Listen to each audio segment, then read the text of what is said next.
ഒരു ബ്രാൻഡിൻ്റെ Google my ബിസിനസ്സിലെ ചെറിയൊരു മിസ്റ്റേക്ക് എൻ്റെ ഒരു ഫുൾ രാത്രി കോളമാക്കിയ കഥയാണ്. ഇന്നലെ എറണാകുളത്തും തൃശ്ശൂരുമായിട്ട് 4 കണ്ടിന്യൂസ് മീറ്റിങ്ങുകളൊക്കെ അറ്റൻഡ് ചെയ്ത ദിവസമായിരുന്നു. അവസാനത്തെ മീറ്റിംഗ് നടന്നത് ചാലക്കുടിയിലെ കഫേ കോഫിയുടെയിലായിരുന്നു. മീറ്റിംഗ് അടിപൊളിയായിരുന്നു, നല്ലൊരു ക്ലയൻ്റ് ആയിരുന്നു. പക്ഷേ ഇതൊക്കെ കഴിഞ്ഞ് ഓഫീസിലെത്തിയപ്പോഴാണ് ഒരു കാര്യം ഓർത്തെ, എൻ്റെ ഐപാഡ് കഫേ കോഫിയുടെയിൽ മറന്നു.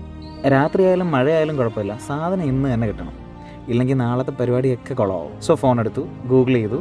ആദ്യം കിട്ടിയ നമ്പർ ടോൾ ഫ്രീ നമ്പറാണ്, കോൾ കണക്ട് ആവുന്നില്ല. തേർഡ് പാർട്ടി സൈറ്റുകൾ ജസ്റ്റ് ഡയലൊക്കെ നോക്കി ലോക്കൽ നമ്പേഴ്സ് ഒന്നും അവൈലബിൾ അല്ല. ഗൂഗിൾ മൈ ബിസിനസ് ചെക്ക് ചെയ്യുമ്പോഴാണ് 2 മണി വരെ അവർ ഓപ്പൺ ആണ് എന്നുള്ളത് കാണുന്നത്. സോ രണ്ടും കൽപ്പിച്ച് പോകാൻ തീരുമാനിച്ചു. മഴയും ട്രാഫിക്കും ടയർനെസ്സും ഒക്കെ കഴിഞ്ഞ് 1 മണിയായപ്പോൾ കഫേ കോഫിയുടെ എത്തി.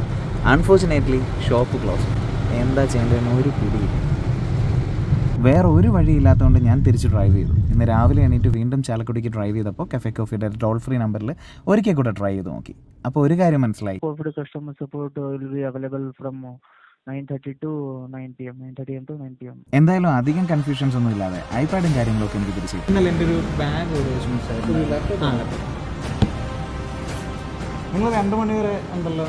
ഇല്ല, 12 മണി വരെ. ആണോ? GMB അപ്ഡേറ്റ് ചെയ്തിട്ടില്ല? മൈ ബിസിനസ് അപ്ഡേറ്റഡ് ആയിരുന്നെങ്കിൽ ഈ ഒരു ഇഷ്യൂ ഉണ്ടാകില്ലായിരുന്നു. That's why GMB is important for your business. Thank U.